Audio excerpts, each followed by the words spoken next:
Welcome to the Bulwark podcast. I'm Charlie Sykes. Well, the president actually did something you don't see very often. He met people who asked him tough questions, and he, was not surrounded by his adoring super fans, and he couldn't push back on the enemy of the people. But look, I in my newsletter this morning, I admit that I'm not a big fan of watching these town halls. I do think that they are somewhat artificial, but I did think that last night's town hall meeting on ABC was kind of revealing. I mean, a couple things. It reminded us, I think, how genuinely bad Trump is at this sort of thing. How poorly all that shtick plays when he's now surrounded, by the cheering crowds. He had no teleprompter. He couldn't use the media as a foil. So as a result, we got this stream of demonstrable BS. And before we get into today's podcast, I just want to play for you Daniel Dale's daily. Daniel Dale is the fact checker for CNN. He's either got the best job or the worst job in the media because he has to fact check the president in real time. And very quickly after the president's performance, he had to go on air and just go through all of the misstatements, the false statements the president of the United States had just made. This is Daniel Dale on CNN. There's just so much lying, Don. I'm going to go quickly here, so literally just stop me whenever you need to. He said again, Democrats won't protect people with pre-existing conditions. That is nonsense. As a voter told him, Democrats created those protections. He insisted he didn't praise China on the virus. He did so repeatedly. We know that. He claimed that nobody knew at the time he was praising China that seniors were especially susceptible to the virus. That was one of the first things we learned out of China and out of Italy and out of the U.S. He claimed that Biden said in March that the pandemic was, quote, totally over-exaggerated. I can find no evidence that Biden ever said that. He said that Winston Churchill was kind of like him playing down stuff because he went on rooftops in London during the Nazi bombing and told people everything's going to be good. Churchill did not speak from the rooftops and did not say everything's going to be good. He warned of suffering and danger. Trump said that he fired James Mattis. Mattis resigned. He said that protesters took over 20% of Seattle. It was a 6-block area, nowhere close to 20%. He took credit again for sending in the National Guard in Minneapolis, saying that this happened after a week and a half of violence there. It was not even close to a week and a half. It was days, and the Democratic governor is the one who activated the Guard. He said he essentially repealed Obamacare by getting rid of the individual mandate. Not even close to true with the Medicaid expansion, pre-existing conditions protections, other stuff remains. He said the cupboards were empty of ventilators. His administration admits he inherited about 16,000 from Obama. He did his usual false boast about so-called bans on travel from China and Europe. They were not complete bans. He said stocks are owned by, quote, everybody. Just about half of Americans own stocks. He repeated his nonsense about testing causing cases. Testing merely reveals and helps fight cases. He said that Biden has agreed to a Bernie Sanders style socialized healthcare. He fought Sanders on that issue. He has very much not agreed to a Sanders style plan. And Don, this is a preliminary list. I have hours of fact checking tonight to do because there's even more than this. So this was just a fire hose of lying again from the president. Do you need a drink of water? Yeah, I think I'm like spitting on my camera here, so I apologize to the viewers. It was like just, about an hour? Yeah, I feel like I need to take a drink of water and a deep breath after that. And this is, of course, is the problem that whoever the moderator of the debate's going to have to do because he won't be able to keep up with all of that. So how did it go last night? You know that it went really badly for the president because over at Fox News, Laura Ingraham is referring to this as an ambush. And I want you to just put that in context. The president of the United States, who's an elected official, has to answer questions from people, actual people who asked him some tough questions. But you can tell from Laura Ingraham that she did not think that this was a successful event for the president. President Trump finishing up a Pennsylvania town hall just moments ago. It was hosted by ABC News and former Clintonite George Stephanopoulos. But the DNC may as well have put the whole thing on. You should know that some of these people voted for you last time around. Some voted for Hillary Clinton. Why did you throw vulnerable people like me under the bus? Why don't you support a mandate for national mask wearing? And why don't you wear a mask more often? Why would you downplay a pandemic that is known to disproportionately harm low-income families and minority communities? And then there was this moment. Should pre-existing conditions which Obamacare brought to fruition be removed? No.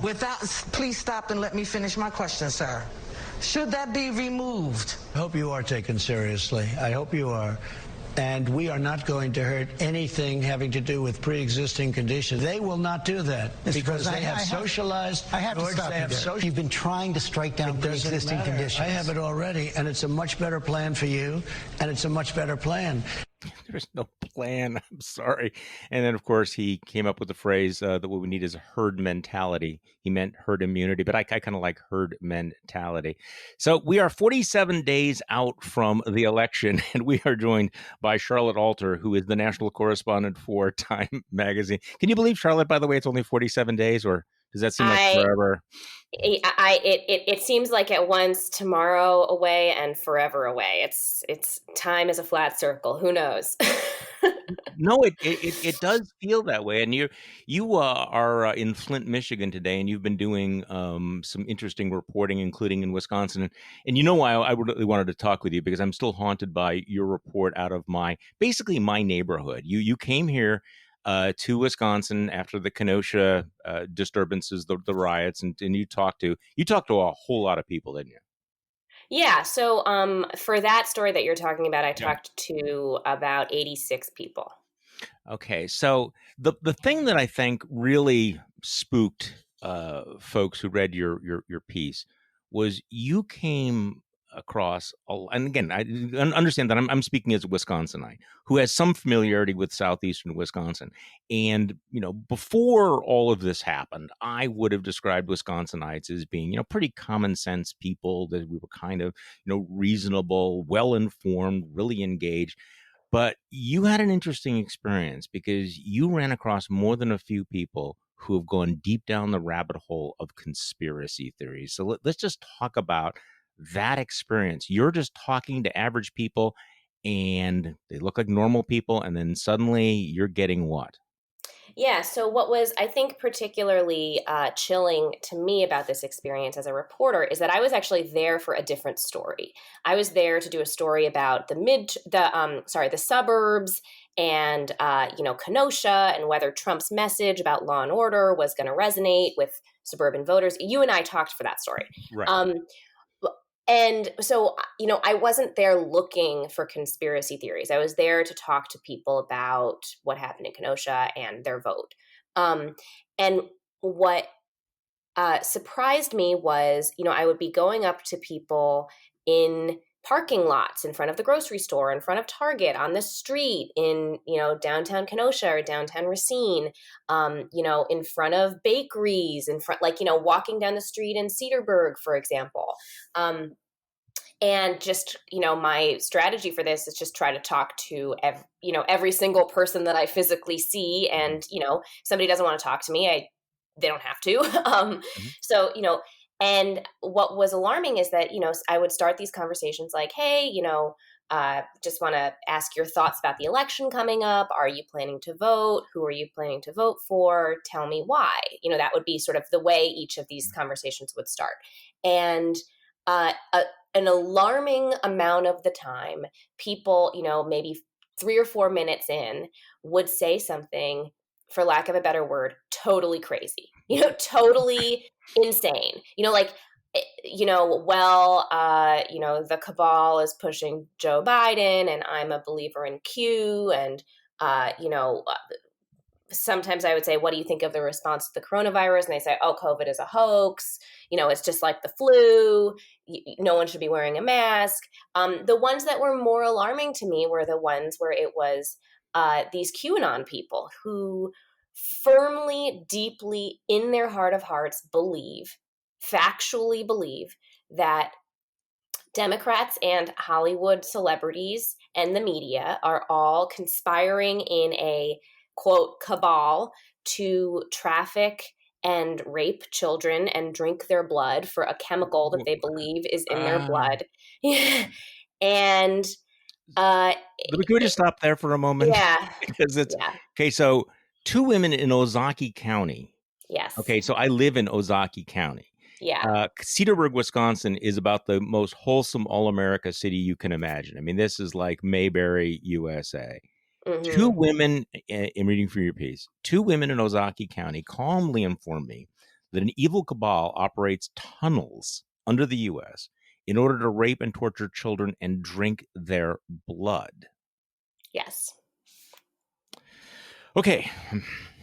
So somebody else explained to you the Democrats are planning to bring in UN troops before the election to prevent a Trump win? Yeah, that woman was in Kenosha.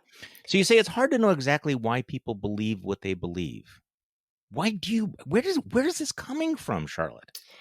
So there was a lot about the origins of this that I couldn't really fit in the piece. So I'm glad that you're asking. So one of the things, one of the reasons that experts believe this is happening now is that these kind of crazy town conspiracy theories they are taking root in an already fertile ground that has been softened by sort of the worldview of the right-wing media of the past, like 50 or 60 years, basically. So the history of this, and I'm actually curious what you think of this, is that really since the 1950s or 1960s, there's been this narrative on the right, particularly among evangelical Christians, that the Democrats are godless heathens, that they control the media, and that they're spinning, the fake news narrative that I think anybody who's been alive for the last 4 years will understand what I mean. Right. This idea that the liberal media is lying to you or spinning the facts to, deceive you. Right. And for the last, couple of decades, that's been, that is a worldview that many sane and rational people believe. They believe that there is a bias. I'm not saying that is a completely logical thing to think. I don't think that the media is biased, but believing the media is biased is something that many people believe, right? I think that's, yeah, there would be a consensus on the right. And Yes. and I'll be honest with you, I think that the media over the years has given them reason to be somewhat skeptical, but Yes. yeah, but something has shifted. Right. Something has, right. yeah. Right. So this is taking root in that existing worldview. So if you've already got decades of a worldview that says, don't trust the media, don't trust what you read in the New York Times, it's the liberal media that's, spinning. And this is the subtle distinction between a spin and a lie, right? So I think that a lot of people don't understand that, in the 1990s, when people were talking about this, what they meant was, oh, they're spinning Clinton's tax bill or they're spinning the healthcare bill to seem like it's better than it is. Not like they are totally fabricating things that aren't true. Right. Right. And that's a distinction. That's an important distinction. Well, this is the way I've tried to explain what happened, and I'm still trying to grasp, how deep this rabbit hole has gotten, or how you go from being a normal rational person, if you ever were one, to believing some of this stuff. And you're right. I mean, there has been this mainstream media skepticism, and this has been a theme in conservative media for a very, very long time. But at one time it was like, okay, you need to know the other side of the story, and you need to understand that this might be, and then it morphed into the alternative reality silos. And there was a moment, and I've talked about this before, in 2016, where I went, oh shit, we have been so successful at this that we have completely delegitimized the fact-based media. We have eliminated all the referees, all of the guidelines, and therefore what's happened is the right's immune system to crazy stuff has been destroyed. Yes. I said that back then, but I will admit that I didn't anticipate that shall we say, the pathogens of disinformation and crazy would be quite as virulent as they turned out to be. Yeah. Well, I also think, I think that the worldview in the right wing media is one part of this, but I think a more important part of this is the algorithms on these platforms like Facebook or Twitter. Twitter, Facebook or YouTube. Twitter has a little bit less of a problem with this, but I was describing it to my mom, and she was like, "I don't get it. I don't get how these algorithms work." And I think that the way to think about it is like it's a water slide to hell. Like it just takes you along and along and along until you end up in hell. And one of the things we know about how these algorithms work is that these platforms want more eyeballs. They exist in order to keep your attention. So they continue to feed you more and more extreme versions of what the platform knows you're already looking for. So that's why you have these stories, that's why there are people who go from, for example, watching Tucker Carlson videos to watching Alex Jones videos to QAnon. The algorithm in some ways like shepherds those people along that path. And I think in earlier periods, listen, conspiracy theories are nothing new. People believed that the JFK assassination was a hoax. People believe, or was an inside job. People believed that the moon landing was a hoax. But back then, you had to kind of like find a little kooky tribe that believed this with you. You had to find special pamphlets, and you had to read a book that was out of print or whatever. And it was all very kind of niche and difficult to get this information that was not true.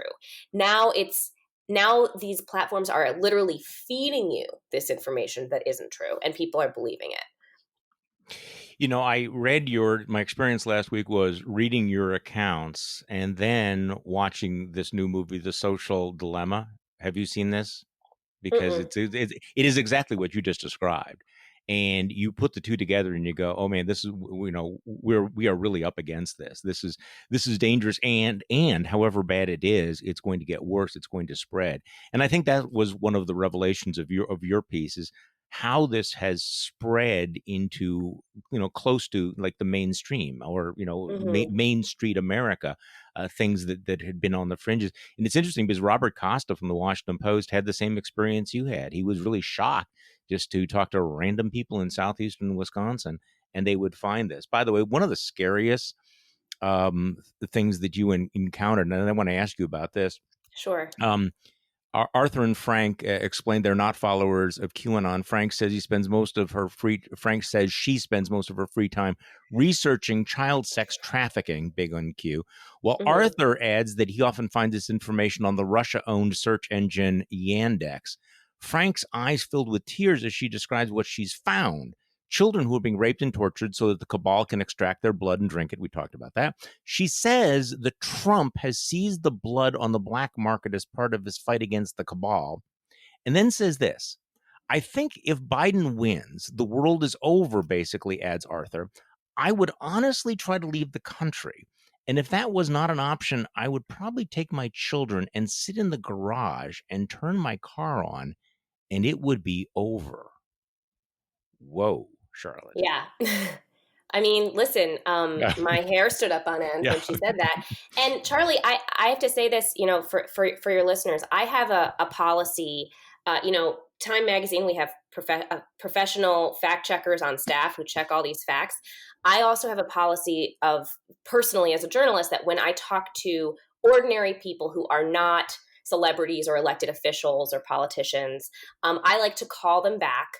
If they're appearing in the print magazine, I like to call them back and go over, make sure I'm spelling their name correctly, their age, and also go over their quote with them to make sure that they feel like they're being accurately quoted. I think that that's part of media literacy, is people feeling like, okay, you're not going to just talk to a reporter and then surprise, it's out there, and, but especially for normal people. So, these quote, I called her back and I read this quote back to her. I read all of these quotes back to her, and she said, "Yep, correct." So totally cheerfully, and so that was one of the things I was kind of expecting her to say. Oh no, actually, I didn't mean that. That was an exaggeration or whatever. And she did not say that. Okay, let's just take a different frame on all of this, because you spend so much time here, and I get asked this question all the time, but I think actually you've talked to more people lately than I've talked to in a long time. You had another piece that Kenosha is a test of Donald Trump's law and order message, and the headline reads, it does not seem to be working. So as you know, I think as our listeners know, there was a time there where the Trump campaign went all in, certainly in Wisconsin, but also nationally, on this message. He goes to Kenosha. I was getting text messages from Reince Priebus about how fantastic it was, how great it was. This was the biggest thing he'd ever seen. And yet, after your reporting, and you're looking at the same poll numbers that everybody else is seeing, it's not working. Why do you think it's not working? Well, so I think that basically the gist of what I experienced talking to voters in Wisconsin, and I understand that Wisconsin is an especially polarized state, Yes. is that I met almost nobody who was changing their mind Right. based on what happened in Kenosha. The people who were buying what Trump was putting down were people who had already voted for him last time, and seems like they'd been planning on voting for him for a while. And the people who, weren't swallowing the law and order message, they were Democrats, or they were already Trump skeptical, or they were already not planning on voting for him. I met exactly one person, and he's the guy in the lead of the story, who said that Trump's response to Kenosha was kind of making him waffle. And even by the end of our conversation, he was like, actually, no, I'm probably still voting for Biden. So I just think one of the sort of side effects of the conspiracy piece is like the presence of these conspiracy theories in our electorate also kind of means the absence, or it illustrates a vacuum where sort of news should be, right? So it's kind of not really just about what these people believe, it's also about what they don't believe. And I think that, there used to be this idea that, oh, the president says something, he's got a new message on this, and then like 5 days later we see it in the polls, and it's like trickle, like that there would be this kind of, again, I think of it like a water park that like that there would be, this mechanism for getting information into people's minds that, was coming from the president, or coming from the presidential candidate, or coming from the government, or coming from the CDC, and that it would trickle into the electorate and people would believe it and consider it and evaluate it based on the facts. And I think that these conspiracy theories are like boils that are symptoms of a larger virus in our electorate. And I don't think the problem is that people believe in QAnon. I think the problem is that people don't believe anything they're hearing from official sources. And that's the larger virus. Yes, that's what I think it is. See, I think this is something that a lot of folks do not understand. I think this is a really important insight that you're bringing here, because people think, well, this will make a difference. Well, this will move the dial. Well, we'll have to see what happens from the convention. We'll see what happens from the debate, as if we lived in the same media ecosystem that we did 20 years ago. No, and we don't. People are not following it in the same way. So a lot of these major stories that we think are major stories just don't play at all. I mean, that no one knows these stories. So I mean, it's like, well, how is X story about this development playing in Kenosha? And often it's like they don't know about this. Now, right. there does seem to be some indication that the stories about thinking the soldiers were and POWs were suckers and losers, that may have moved some people, but that would be an outlier then, if in fact that's true. Yeah, right? I don't know. I You don't don't know, know? Charlie. I don't believe that's moved anybody. Okay. Anybody. I mean, I've talked to now, and again, like, let me clarify this for people. Sure. I'm not a pollster, right? So I keep really good track of my conversations. I'm looking at my spreadsheet right now where I log, the people's names, their at phone numbers, their jobs, like, I log everybody I talk to and what they said. But if you ask me, like, what percentage of people, Right. like, are, leaning towards Trump, like, the number that I would give you, you should go to a pollster for that, right? These conversations can kind of give qualitative data or qualitative insights that like a pollster, might not get.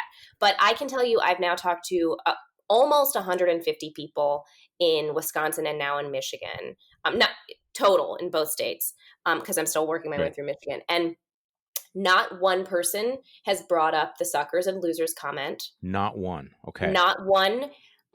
When I ask about it, sometimes if I'm talking to somebody who's supporting Trump who has indicated that they're a veteran, or for example, yesterday I talked to a woman on the street in Holly, Michigan, who was on her way back from visiting her father's grave, and her father was a World War II veteran. And so I said, well, what do you think of, the reports that Trump called war dead suckers and losers? She's like, I don't believe it. He didn't say that. Mm-hmm. And that has been the That has been the overwhelming response from people when I ask them about the suckers and losers comment. Either they don't believe he said it, or they think it was taken out of context, or they sort of don't care because they think that, even if they do believe he said it, they think, oh, he was joking, or the media is twisting it, or, It is, is, yeah. It is an yeah. impermeable barrier, isn't it? It's Yeah, and I did the same thing. Frankly, the same is true with the Woodward tapes. Not one person has brought up these Woodward tapes. When I ask about them, they're like, well, what was he supposed to do? Make us panic? Like there's a mental gymnastics that happens that that whatever Trump does, that's the right thing. There's no kind of independent moral expectation that they're evaluating Trump against. Trump is the standard. There's no other standard that they're like, well, does Trump meet this standard? Whatever Trump does is the standard that they approve of, basically. Are there any undecided, persuadable voters out there? It sounds like you're not Yes. meeting them. Okay, there are some. Yeah, I've met a couple.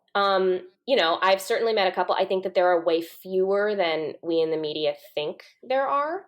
But again, listen, with 150 people is not a very large sample size compared to what pollsters do. So, me meeting I've probably met, roughly 3 or 4 people who are truly undecided. The thing is that one of the problems that I think the Biden campaign has is that a lot of the people who are truly undecided, they hate Trump, but there's been a lot of poison in the well about Joe Biden too. I think not as much as Hillary Clinton, but there's a lot of like, I don't know about him. He's too old. Is he all there? I spoke to a guy in a Walmart parking lot in Macomb County the other day, who is he is sort of a Reagan style Republican. He voted for Trump in 2016, but this was the rare guy, the very rare voter for whom there was a breaking point. The impeachment in Ukraine was the impeachment thing was the breaking point for him. He thinks he should have been impeached. He thinks Trump is unfit for office. He's like, so I was like, I've never met a voter like that. Wow. So I said, okay, well, what's your plan for November? And he says, well, I cannot vote for Joe Biden because I just hate Kamala Harris. I hate her, hate her, hate her. And I absolutely cannot. So I'm going to vote third party. So I think that there's this, I think a lot of people assume that hating Trump translates into a vote for Biden. And I think that that's a flawed assumption. I agree with you, and sometimes at the media level we refer to this as the anti-Trump people, which is they understand how bad Trump is. They will concede the awfulness of Trump, the unfitness of Trump, but they will immediately then pivot to the awfulness of the Democrats. And so you're seeing a lot of this, a lot of buzz about this, that the Democratic Party is just too left wing, and they will come up with examples. That, by the way, here in Wisconsin, so the big meme is that, well, Kamala Harris went to visit the man who'd been shot 7 times in the back, and she called him a hero. Of course, they don't refer to him as the man shot 7 times in the back. He's a man facing third-degree sexual assault charges, and Kamala Harris thinks that he is a hero. And that's something that, former Governor Scott Walker is pushing out, and every Republican that I know knows that meme. So there is that. And if you push back and say, well, Joe Biden himself Joe Biden is not Antifa. He is not a socialist. He's a centrist. Then the defense will be, yes, but he will be this empty vessel, right? He's not up to it. He's senile. He will just simply be a front for the radical left. And Kamala Harris has now become sort of shorthand for that. So this is a challenge, I do think, for the Biden folks to say, all right, guys, I am not this caricature that the Trump folks are pushing, because that is the overwhelming theme that I get in Wisconsin, is that it's really the radical left that's there. So I get literature with Bernie Sanders' picture on it and AOC's picture on it and all of them, and Ilhan Omar's picture on it. And at some point, they're going to have to figure out how to say, hey, guys, I'm not them. Yeah, definitely. Mm. Well, I think one of the so this this gets at a real problem for Democrats and the left, which is that part of this is that, and this I get at in my book, part of this is that of these um, the structures of these social movements like Occupy, like Black Lives Matter, has really changed a lot since the 20th century. So, for example, in the civil rights movement, you had Martin Luther King Jr., you had Malcolm X, you had SNCC, you had John Lewis. You had these structures where, leaders, visible, defined, singular leaders of the movement who could say, this is us. We're doing the Birmingham bus boycott. Right. This is our plan. That person breaking a window in the town over, that's not us. We're here. We're talking to the president. We have, we want this bill. We are doing this specific action. Our tactics include this. We are the movement.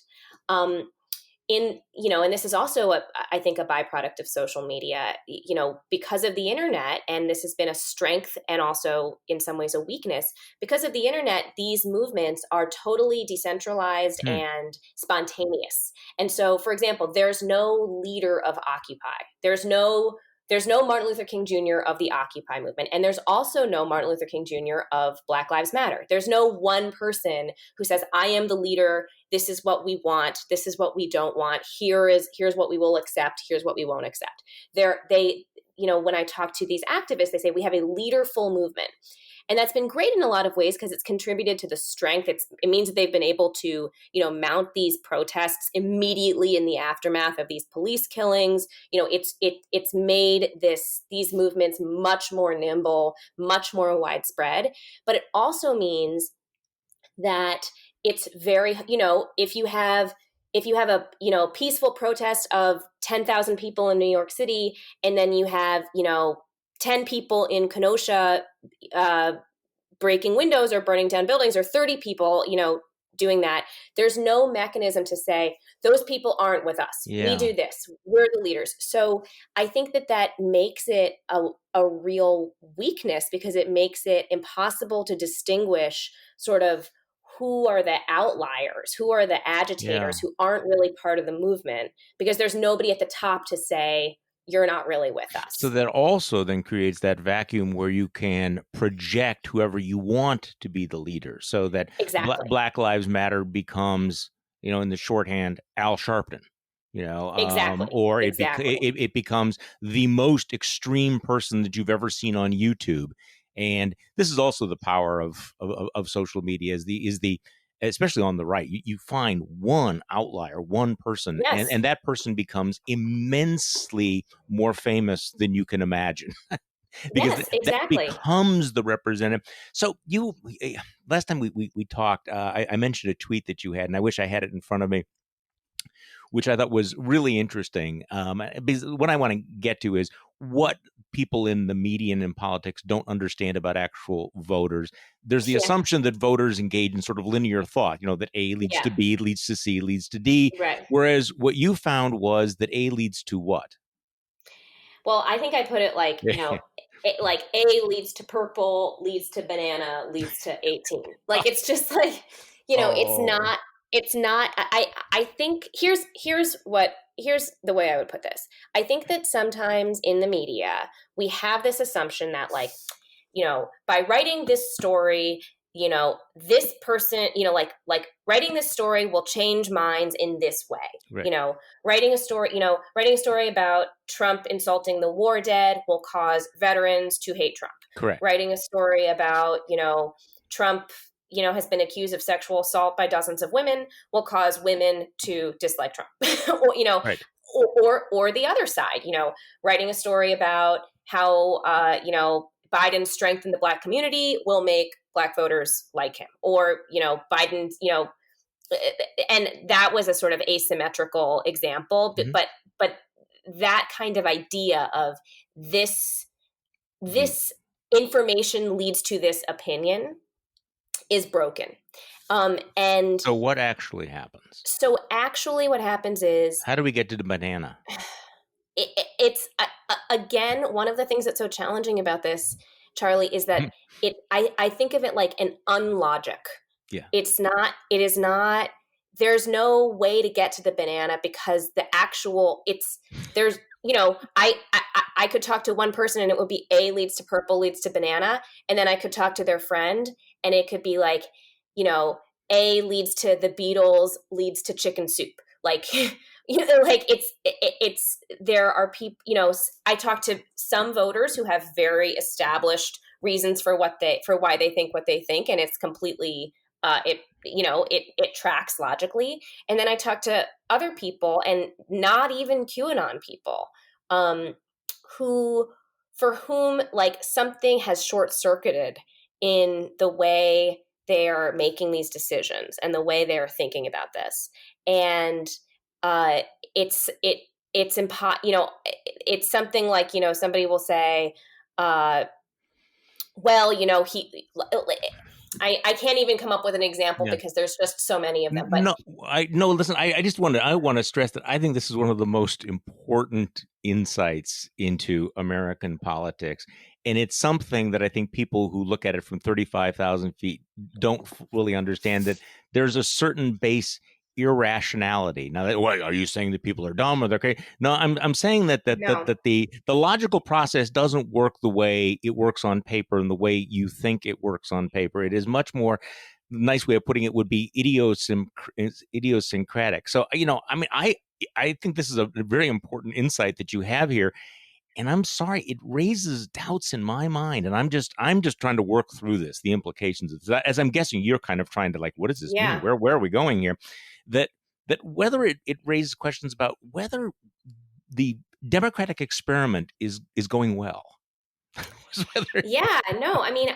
I think that, I have to say I've been doing, for some reason, I'm like on a Revolutionary War kick recently. Me too. I'm just been like sort of, I'm watching this like cheesy show on Netflix called Turn Washington Spies, which if you're into the Revolutionary War, is really fun. But the thing that I keep thinking about as I go, around the country here is that, one of the things that we learn about the Revolutionary War is that in some ways it was also a war between sort of order and chaos, because the redcoats were like, we've got, 5 lines of 30 men and like, our cannons are pointed, due north, and like, the enemy will never take our mighty fleet, and very linear. Right. Very, very linear, very like, the British Army was incredibly orderly, and that was what had enabled them to create this entire empire, right? And the American patriots, the revolutionaries, were a sort of ragtag band of rebels, and they attacked them from the side. They attacked them from in trees. They, hid under hay bales and attacked them that way. And they were impossible to predict. And it was ultimately a battle between order and chaos won. And I think that that's been one of the things that has been sticking out to me this trip, is that I don't think that this election is a contest really between Democrats and Republicans. I think it's a contest between order and chaos. And I don't know. One of the challenges is that the side of order is inherently inherently disadvantaged, because chaos is impossible to predict. And the side of order has a much narrower field that they can fight on, because they're constrained by rational constraints. And, for example, one thing that keeps coming out in my one sort of consequence is that I think that Biden is uniquely vulnerable to an October surprise in a way that Trump is not. There is no information that will come out about Trump that will change this election. None. Right. There is, like, he could literally shoot somebody on Fifth Avenue and there could be a video of it. And a certain core portion of his voters will not only still vote for him, they'll be more excited to vote for him because they'll think that that video was faked and it was evidence of some plot against him. And that's, I think, one of the things that people don't understand about conspiracy thinking in general, is that when you present a fact to challenge a conspiracy theory. For example, if you're talking to someone who thinks that the moon landing was faked, and you say, oh no, but look, here's this picture of Neil Armstrong landing on the moon. They say, oh, well, that was faked. That just proves that Life magazine is in on it. And if you say, oh yeah. no, like, I know. like, here's a rock from the moon, they'll say, oh, well, that just proves that somebody in a lab made a rock to fake the moon landing. And so not I think, falsifiable. yeah, it's not falsifiable. So I think that basically, I think that, the Biden campaign, there is information, and I'm not saying this to predict this, Right. but I do think that, Biden can be hurt by new information that comes out, because the people who he's talking to believe information. They believe the news. They believe new facts that are reported.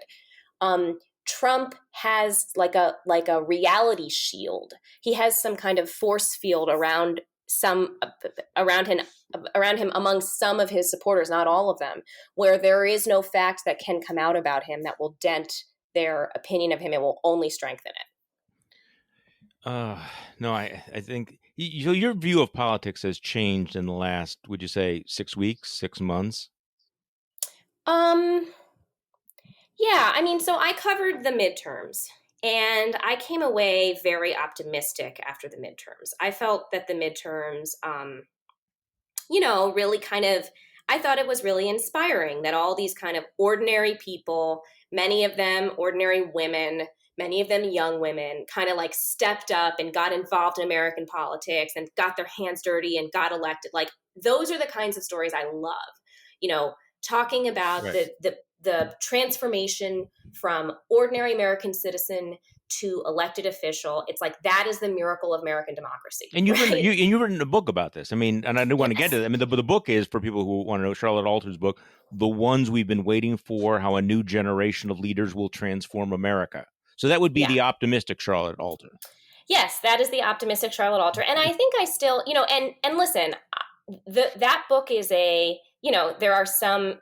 a lot of, for example, there's a lot of Pete Buttigieg in that book, right? So there are some things that, I wrote this book in 2018 and 2019. So there are some things that that haven't held up, but actually most of it has totally held up, because the argument of the book is that in the long term, if we're talking a decade or 2 decades in the future, this generational divide where younger people are, more concerned about climate change, more aware of systemic racism, more kind of web literate. They understand what's real and what's fake online in a way that a lot of middle-aged and older people don't. Like that. I basically think things are going to get a lot better when the people who are young now are in charge. Not that they're going to improve everything, but that I think that there will be some things that are improved. But in the short term, I don't know. I don't know how we get out of this information problem we're in. I think the only people who can help fix this are the people who are in charge of these platforms. And there's so little regulation of these companies that I don't know how, I don't know why they would fundamentally change their algorithm unless they're forced to, basically. Yeah, the reward structure is too overwhelming for them not to do this. No, you and I could talk about this 4 hours, because I think what you describe about in the near term, this election, the asymmetry where Joe Biden is going to be held to the standards of a normal human being and a normal politician, whereas we've just sort of said, but Trump is Trump. So we can have, 20 outrageous stories that aren't actually going to have any effect. Whereas Biden is vulnerable. When we're done with this podcast, I'm going to be doing an interview with a British publication. One of the questions they're going to ask is, has anything you have done over the last 4 years changed any minds? I think that's a scary question, because this goes to the whole heart of all of the effort people have done, particularly on the right, to write books and have think tanks and create policy decisions and principles, when in fact it turns out that the real beating heart of the right wing in this country is this chaos that you described here. Is that and that's part of the dynamic, because But Charlie, one of the things that I have found, and this is part of why I wrote the book that I wrote, is that, like I said, I do think that some of this kind of accountability information is falling on deaf ears, right? But I think the flip side of that is that people are so obsessively focused on the presidency, right? And there are a million pieces about Trump and Biden every day. And before Biden was the candidate, it was a million pieces about people are obsessed with who is the president, right? And what I realized is that, one way, for example, one way that information hasn't been polluted, and one sort of information channel that hasn't been polluted, is writing about people, good people, decent people who are doing, decent and patriotic things, who aren't the president. Maybe they're a state legislator. Maybe they're a state senator. Maybe they're a city councilman. Maybe, giving some of that obsessive attention to some of these, letting that kind of trickle down to some of these people that are really emblematic of what's good about American democracy and what isn't broken about American democracy, but they never get any attention because everybody's so focused on Trump. So that's really what I tried to do in my book, is shine a light. Because listen, we live in an attention economy, right? And attention actually has a monetary value in some ways in this attention economy that we're living in. And one of the real problems is this asymmetry of all this attention on Trump and not enough attention on, actually some of these really exciting and compelling and life-affirming young people who, actually, if anyone paid attention to them, could really change how our democracy is run.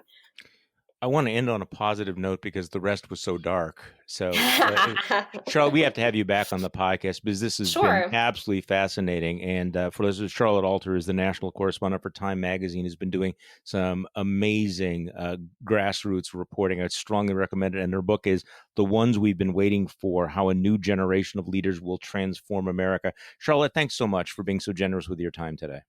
Thanks so much for having me, Charlie. And thank you for listening to today's Bulwark podcast. I'm Charlie Sykes. We'll be back tomorrow, and we will do this all over again. 47 days until Election Day.